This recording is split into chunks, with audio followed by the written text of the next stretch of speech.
They say the best stories happened when you're stuck somewhere you don't want to be. I was supposed to fly to Seattle, spend Christmas with my sister, a routine 6-hour flight on a Tuesday evening. Instead, I spent 3 days trapped inside an aircraft during the worst blizzard in 20 years. No way out, no rescue, just 48 passengers, 4 crew members, and one man who changed everything. The man who shared his last granola bar with me, the one who made me laugh when the heating failed, the one whose hand I held in the dark when we thought we might not survive. His name wasn't really Michael, and the reason he kept avoiding the security cameras wasn't because he was camera shy. By the time I figured out who he really was, I'd already done something incredibly stupid. I'd fallen in love with him. My name is Sophia Martinez. I'm 42 years old, and I've been a flight attendant for 22 years. In that time, I've handled medical emergencies, delivered babies, managed unruly passengers, and watched the sun rise from 35,000 feet more times than I can count. But I had never been stranded. Not like this. December 19th, Flight 447 from Chicago to Seattle. A Tuesday evening departure scheduled to land at 9:47 p.m. Pacific Time. Simple, routine. I'd flown this route hundreds of times. Pre-flight briefing was normal. Captain Richards, veteran pilot, unflappable, gave us the weather update. Storm system moving in from the north, we'll skirt around it. Might get some chop, but nothing we can't handle. I checked my stations. First class rows 1 through 5, business rows 6 through 12, everything pristine. Coffee brewing, blankets folded, the familiar rhythm of preparation. Boarding began at 5:30 p.m. That's when I first saw him. Seat 1A, window. He was one of the first to board. Not unusual for first class. Mid-40s, dark hair showing gray at the temples, strong features, tired eyes. He wore a simple black sweater and jeans, carried only a small backpack. "Welcome aboard," I said with my professional smile. "Thank you." His voice was warm, cultured. He glanced at me, just for a moment, and something flickered in his expression. Recognition? No, that wasn't quite right. More like careful assessment. He took his seat and immediately pulled out a book. No laptop, no phone in sight, just a worn paperback thriller. Unusual in this age. Most passengers immediately checked devices, scrolled social media, sent last text before takeoff. But he just read. The other first-class passengers trickled in. A businessman already on his phone, an elderly couple holding hands, a young mother with a fussy toddler who I'd be helping all flight, I could already tell.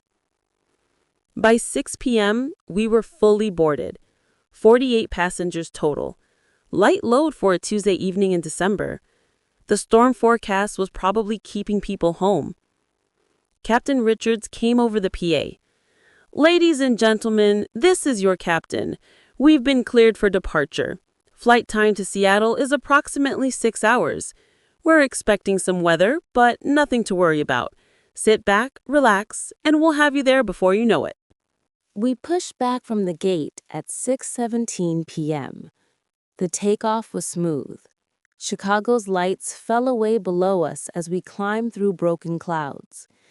I began the beverage service, working my way through first class. When I reached 1A, the man looked up from his book. "What can I get you to drink?" "Coffee, please. Black." "Of course." I poured from the carafe, handed him the cup. Our fingers brushed for just a moment. "Thank you." He glanced at my name tag. Sophia. The way he said my name, like he was tasting it, memorizing it. My pleasure, Mr. Carter, Michael Carter. The slightest hesitation before the last name. I moved on, but I felt his eyes follow me. Not in a creepy way, more aware, alert. An hour into the flight, the turbulence started. Not bad at first, just bumps. The seatbelt sign came on. I secured the galley, checked that passengers were buckled in. Then it got worse. The plane jolted hard. Overhead bins rattled. A few passengers gasped. Captain Richards, flight attendants, please be seated. I strapped into my jump seat, facing the cabin. Michael, Mr. Carter, was watching me. When our eyes met, he gave me a small, reassuring nod. Like he knew I was nervous. Like he could see through my professional composure to the woman beneath who really hated severe turbulence. The turbulence continued for 20 minutes, rough enough that even experienced flyers looked worried. Then Captain Richards came on again, and his tone made my stomach drop. Folks, this storm system is worse than forecasted. We're going to need to divert. We're heading to Billings, Montana for an emergency landing. Please remain calm and seated. Billings. That was very far off course. The descent was rough. The plane shook and bounced. The young mother's toddler was crying. The businessman was gripping his armrests, knuckles white. Michael sat perfectly still, book closed now, watching the window where snow was pelting the glass in horizontal sheets.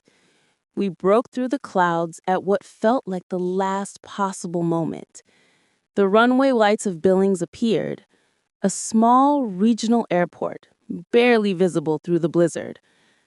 The landing was hard, but controlled. The plane jolting as the wheels hit, engines roaring in reverse thrust. We slowed, stopped. Everyone exhaled. Captain Richards. Ladies and gentlemen, welcome to Billings, Montana. I apologize for the diversion. We're going to taxi to a remote stand and assess the situation. Please remain seated with your seatbelts fastened. We taxied for what felt like forever through blowing snow. Finally stopped. The engines wound down. Captain Richards and First Officer Chen emerged from the cockpit, both looking grim. How bad? I asked quietly. Bad, Richards said. Airport's closing. This storm, it's historic.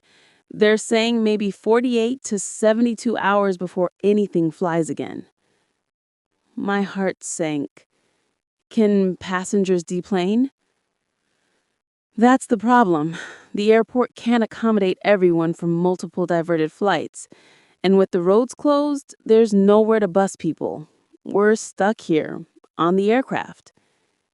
For 3 days? Maybe longer. I looked back at the cabin, at the 48 passengers who had no idea yet that this plane was about to become their home, and at Michael Carter in seat 1A, who was watching me with an expression I couldn't quite read. Like he'd expected this. Like he knew. The announcement came an hour later. Captain Richards explained the situation. No deplaning. Airport services would bring food and water, but we'd be living on this aircraft until the storm passed. The reactions ranged from shock to anger to resignation. The businessmen immediately started yelling about important meetings. The elderly couple clutched each other, worried. The young mother looked like she might cry. 3 days on a plane with a toddler, I went into crisis management mode. Calm voices, practical solutions, rationing the snacks and beverages we had, setting up a system for bathroom use, distributing blankets. Michael appeared at my elbow. "Can I help?" I looked at him, surprised. "You don't have to." "I want to. Put me to work." So I did. He helped me reorganize the galley, calmed down the angry businessman with a few quiet words I couldn't hear, entertained the toddler by making shadow puppets on the cabin wall. Who was this man? By evening, or what passed for evening, the storm outside made it perpetually dark. Most passengers had settled into an uneasy acceptance. The cabin temperature began to drop. The auxiliary power couldn't heat the whole plane adequately. I was shivering in my uniform as I checked on passengers, distributing extra blankets. "Here," Michael stood, taking off his sweater. "You need this more than I do." "I can't. You've been taking care of everyone for hours. Let someone take care of you." His sweater smelled like cedar and something else, something warm and masculine. I pulled it on, and the relief was immediate. "Thank you." "Come sit with me," he said. "When you're done checking on everyone, you should rest." An hour later, I found myself in seat 1B next to him. The cabin lights were dimmed. Most passengers were attempting sleep. "Tell me something," Michael said, quietly. "Something real. Not flight attendant polite. Real." I considered the question. "I'm scared," I admitted. "Not of the storm, but of, I don't know, being stuck. Time passing. Life happening without me choosing it." He nodded slowly. "I understand that. The feeling that you're not in control, that circumstances are deciding for you. Your turn. Something real." He was quiet for a long moment. "I'm running from something, and I thought I'd gotten far enough away. But maybe you never get far enough." "What are you running from?" "The past. Choices I can't undo. A life I can't go back to." The honesty in his voice made my chest ache. "We have 3 days," I said softly. "Maybe that's enough time to stop running, even if just for a little while." His hand found mine in the dim light. "Maybe it is."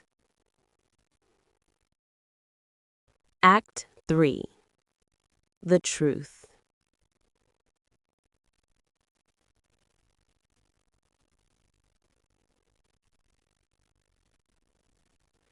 Day 2 began with bad news.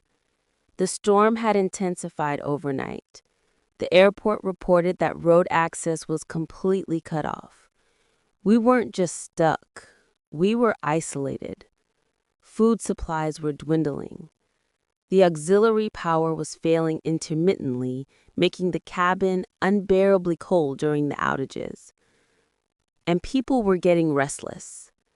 The businessman tried to open the exit door. "I'll walk to town if I have to." Until Captain Richards physically stopped him. The young mother was at her breaking point, toddler screaming inconsolably. I was everywhere at once, trying to keep order, maintain calm, prevent panic. Michael was my shadow, helping, steadying. His presence was essential. During a power outage that afternoon, the cabin plunged into darkness. People cried out in alarm. The toddler screaming intensified. "Everyone stay calm," I called out. Emergency lights are on. We're safe. But in the darkness, I felt Michael's hand find mine and hold tight. "I've got you," he whispered. We sat like that for an hour until the power flickered back. His thumb traced circles on the back of my hand. Neither of us spoke. We didn't need to. When the lights returned, neither of us let go immediately. That's when I saw them. 3 men near the back of the aircraft. They weren't passengers. I knew every face on this plane by now. They wore maintenance uniforms, but something was off. One of them was staring directly at Michael. Michael saw them too.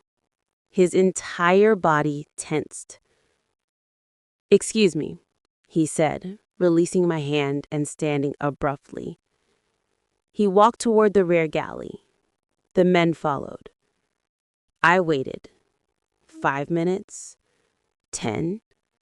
Michael didn't return. Against every protocol, I left my station and went looking for him. I found them in the rear galley.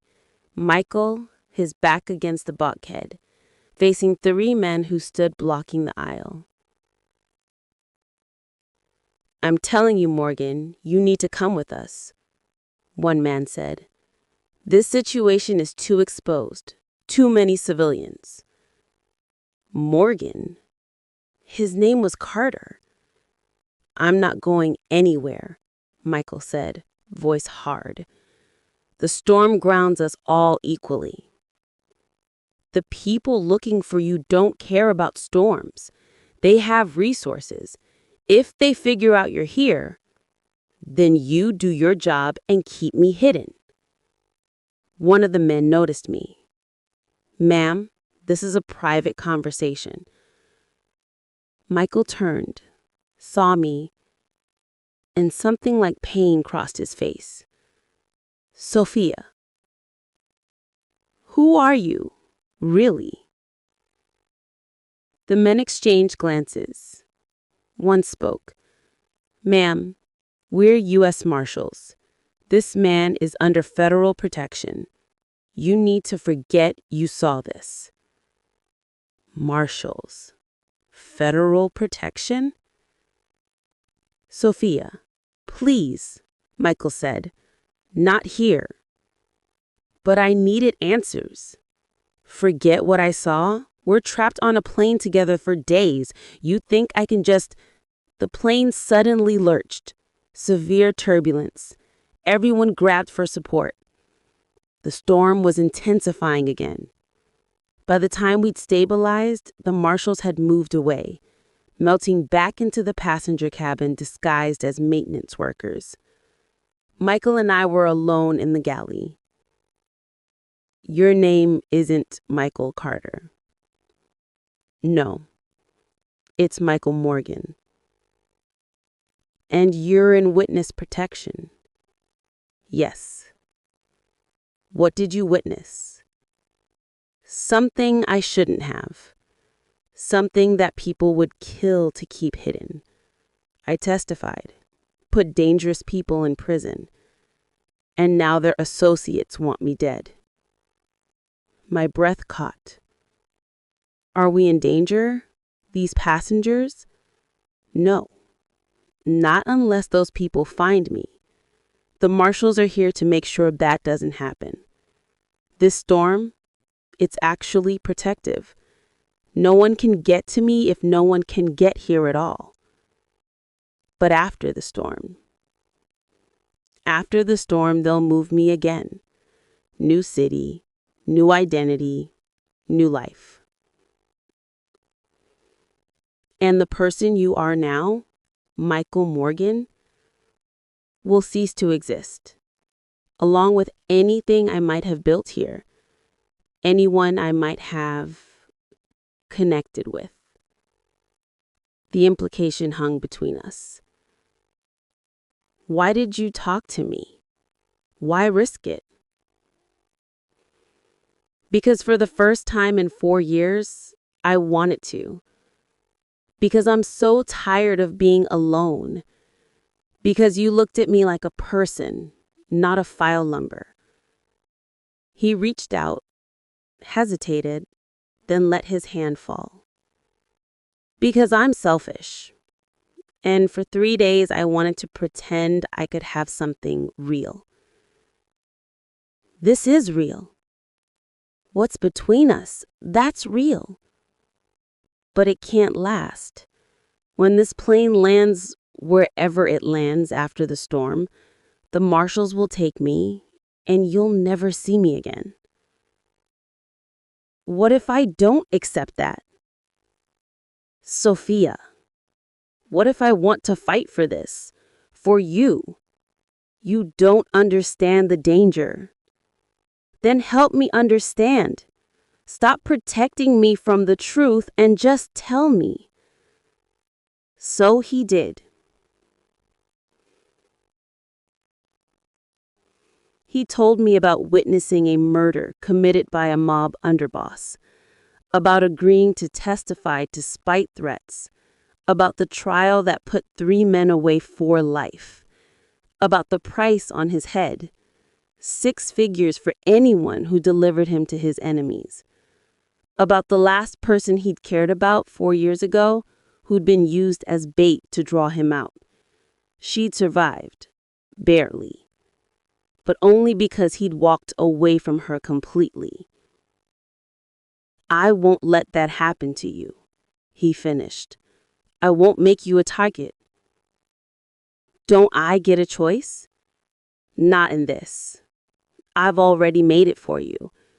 When the storm ends, I disappear. You go back to your life. You find someone safe and normal and...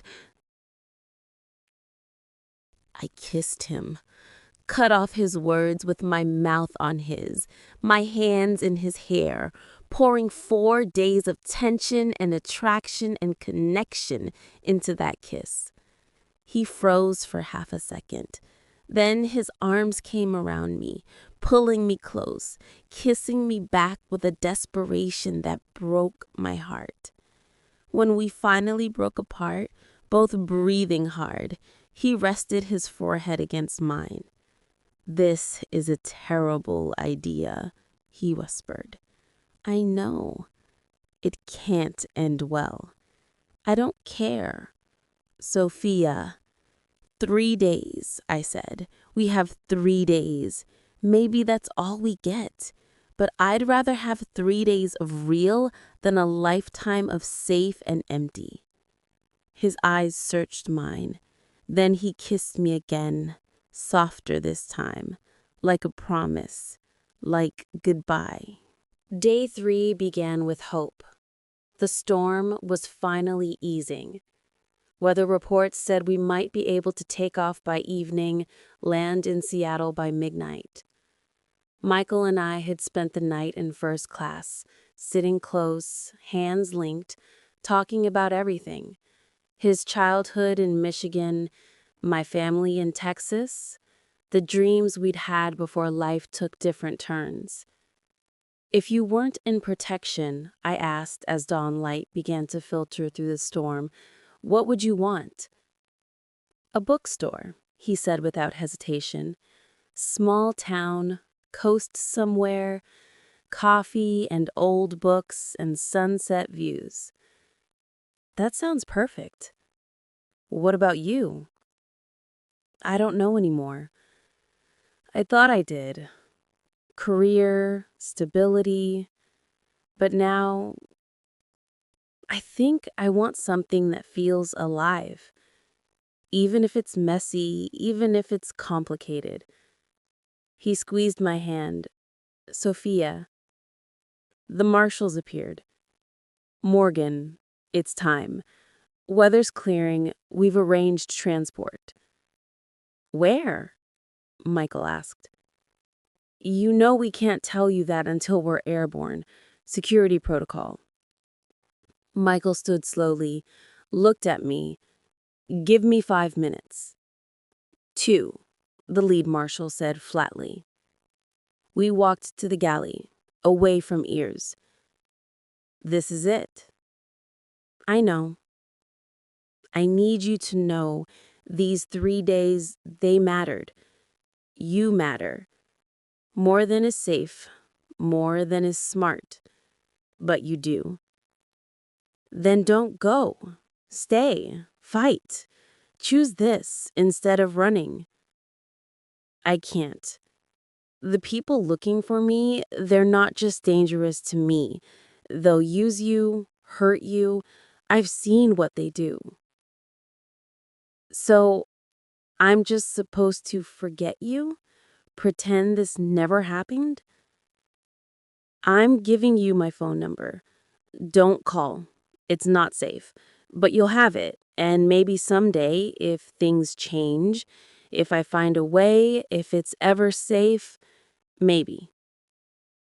Maybe isn't enough. It's all I have to offer. The Marshals were approaching again. I love you, I said, because there was no point in hiding it now. 3 days isn't enough time to love someone, but I do. His hand came up to cut my face. I love you too. God help me, I do. And that's why I have to leave, because loving me could get you killed. He kissed me one last time, soft, final, tasting of coffee and sorrow. Then the Marshals took him away. The line goes dead. I stand there, phone in hand, staring at the sunset. And for the first time in 6 months, I smile. Because maybe isn't no. Maybe is hope. Maybe is possibility. And maybe, just maybe, is enough to hold on to while I wait for him to find his way home. To me. The line goes dead. I stand there, phone in hand, staring at the sunset. And for the first time in 6 months, I smile. Because maybe isn't no. Maybe is hope. Maybe is possibility. 6 months later. I'm working flight 447 again, Chicago to Seattle, the same route where it all began. I'm in the galley, preparing the first class service, when I hear the commotion. Passengers are gasping. Someone's applauding. I step into the aisle and freeze. Michael. He's standing in the aisle of first class, wearing a suit I've never seen, holding a bouquet of roses. Behind him, the cabin has been transformed. White fabric, flowers, string lights. And Captain Richards, standing behind a small table with the biggest smile I've ever seen on his face. Hello, Sophia, Michael says, voice shaking. What? How? The threat's gone. They caught the last person looking for me. I'm free. Really free. My own name. My own life. I can't breathe. And the first thing I did with that freedom was book this flight, this route, this plane. Because this is where I fell in love with you. And I thought it would be the perfect place to ask you. He drops to one knee in the aisle. The passengers gasp again. Someone starts recording. Sophia Martinez, will you marry me? Right here, right now. I have Captain Richards' license to officiate. I have witnesses. I have a ring. All I need is you saying yes. Tears stream down my face. You want to get married now? On a plane? On the plane where I fell in love with you, where you saw past everything I was running from and loved me anyway, where you gave me hope when I had none. Yes, Right now, if you'll have me. I look around, at the decorated cabin, at the passengers who are all smiling, some crying, at Captain Richards trying to maintain professional composure but failing, at Michael, on a knee, eyes full of love and hope and certainty. Yes, I whisper, then louder, yes! The cabin erupts in applause and cheers. Michael stands, slides a ring on my finger, and kisses me as the plane we're standing in prepares for takeoff. Captain Richards performs the shortest, sweetest ceremony in the history of aviation. And as the plane lifts off, climbing through clear blue skies with no storm in sight, I marry the man who taught me that sometimes the most beautiful journeys are the ones you never planned. Ladies and gentlemen, Captain Richards announces over the PA. For the first time ever on this aircraft, I'm pleased to present Mr. and Mrs. Morgan. And yes, you're all invited to the reception. It'll be in Seattle. The passengers cheer again. Michael kisses me one more time. Thank you for waiting. Thank you for coming back. Always. I'll always come back to you. And as our plane flies toward Seattle, toward our future, I know he means it. Because some loves are worth running toward instead of away from. Even if it takes a blizzard, 3 days, and 6 months to figure that out.